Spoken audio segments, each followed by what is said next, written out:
What do you make of the announcement for the government? Well, Nana, it's a very sad day because it doesn't link, this new report doesn't really do anything much for the North. It still concentrates on time saved going to London.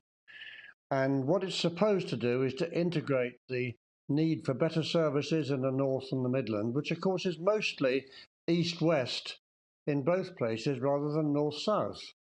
And the other problem is that most of the 96 billion that they've committed to this project is actually already committed to finishing bits of HS2 to Crewe, from London to Crewe.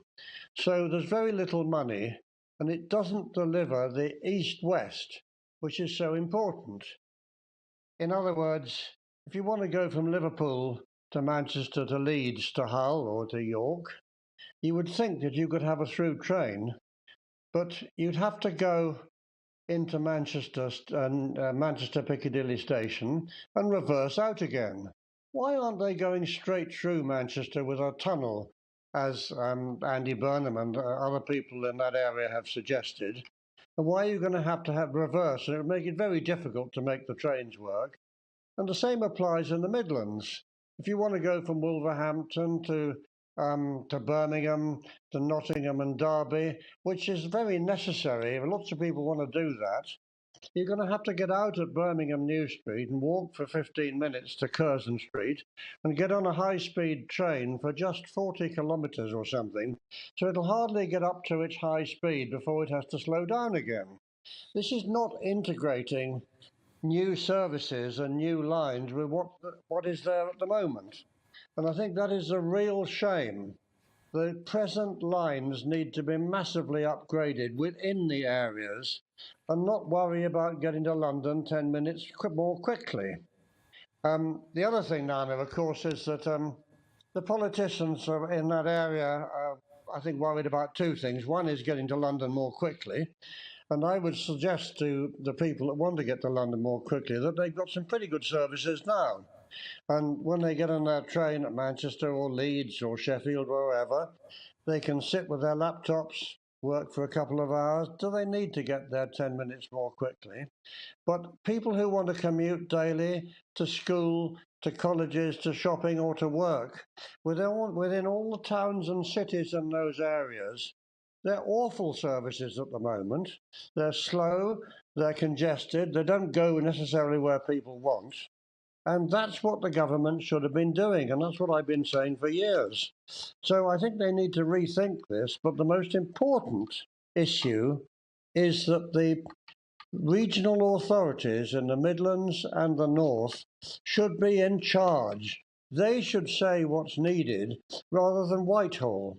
And Whitehall is obsessed with London. If you read this report, every table of the savings in time between the different cities and London and the other cities always starts off with the savings to London. I would put them last. I would put the savings within the area, or between Liverpool and Leeds, or between Birmingham and Derby, much higher up the list. And I think this is a great shame. It's a great opportunity, and it's not going to save time for the government. It's not going to help things. Then it's not going to level up the North or the Midlands, sadly. So it needs a big rethink. But I think they've tried to do that. They're scrapping that leg of the line, and they seem to be saying they're going to use old infrastructure as well. Briefly, do you think, from what you said, that sounds like a better idea? Would that be a better idea, using older infrastructure? Well, it is older infrastructure, but it's actually much cheaper to upgrade older infrastructure, as you put it, because not everybody wants to go from Derby to, shall we say, Leeds every day of the week. They may want to get off at the existing stations, and the key up that line is, first of all, to electrify it, which the government were committed to do 5 years ago, and they still haven't done it. And if you have a more frequent service, and you can have faster services, and you can have stopping services. It just means putting a few extra tracks in certain places. There's nothing wrong with those services. It's a question of what do you want to achieve? What do the public want? And I don't think the public actually want to get to London every day of the week 15 or 30 minutes more quickly. The politicians may do, and some of the business people. But the average people want to get out of their car and have a decent railway service. And this is just not what's in this report at the moment. They haven't asked them, really, have they? Thank you very much, Lord Berkeley. That's Lord Tony Berkeley. He's Labour Life Peer. Thank you so much. I'm also joined by HS2 Rebellion campaigner Caroline Thompson-Smith. Caroline, what's your reaction to the news? They're scrapping it. Isn't that a good thing, or...? It is a good thing. I think they should go further and scrap the whole thing. Scrap HS2 entirely. It never made much sense. Campaigners were saying 17 years ago that the eastern leg was unviable. The geology of the area simply precludes constructing high-speed rail of the specification that would be needed on the budget. So it was always going to be cancelled or ought to have been cancelled. So the only shock is that the government have finally bitten the bullet and have a view turned on this. But Boris Johnson should never have made the announcement in the first place that they were going to go ahead with this.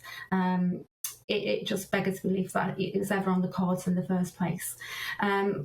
As Lord Berkeley very sensibly said, who really wants to be going from London to Birmingham so much quicker, apart from a few businessmen and a few MPs? And indeed, as you asked the question, has the UK population been asked whether they want HS2? No, they haven't.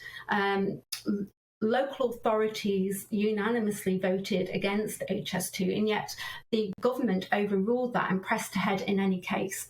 The Oakerview review, the findings of that were known in December of 2019, yet in February the 11th, I believe it was, Boris Johnson announced his green signal to go ahead with it. And at the height of the pandemic, the first lockdown, Grant Shapps announced to Parliament the notice to proceed, despite the findings of the Oakerview review. And Grant Shapps had the audacity to come out and say yesterday and today that he was now considering the findings of Oakerview, and the recommendation would be to rethink HS2. So he's been, the audacity of the man is simply breathtaking, to quote that back. They knew back in 2019 that so much of HS2 needed to be rethought, yet they went to get ahead with the green signal on phase one, and that has seen vast environmental destruction. It has seen the loss of lives and livelihoods along phase one, in terms of lands and homes that have been possessed and torn to the ground. And this is not about NIMBYism, however, let me point this out, because it's not just the people along the route that are benefiting, and in fact, not only not benefiting, but seeing their countryside and their homes being torn around their eyes and ears. The whole of the UK, overwhelmingly, the UK does not want to have HS2 because we all can see that it brings no benefit to the taxpayer that is paying for this. And let's just not bear in mind, let's widen out this debate, that it's not even about, does the North benefit? Do people along the route benefit? Does the UK benefit? We've just had COP26, and at COP26, the leaders of the world decided that there will be a ban on deforestation by 2030. And at the same time, just 10 miles down the road, actually 5 miles down the road from where I live, trees are being taken in their thousands as we speak, and that is the message across. So it's absolute hypocrisy for Boris Johnson to be standing at COP26 and agreeing with this ban on deforestation when HS2 is the biggest deforestation project that this country has embarked upon since World War I in a climate and ecological crisis.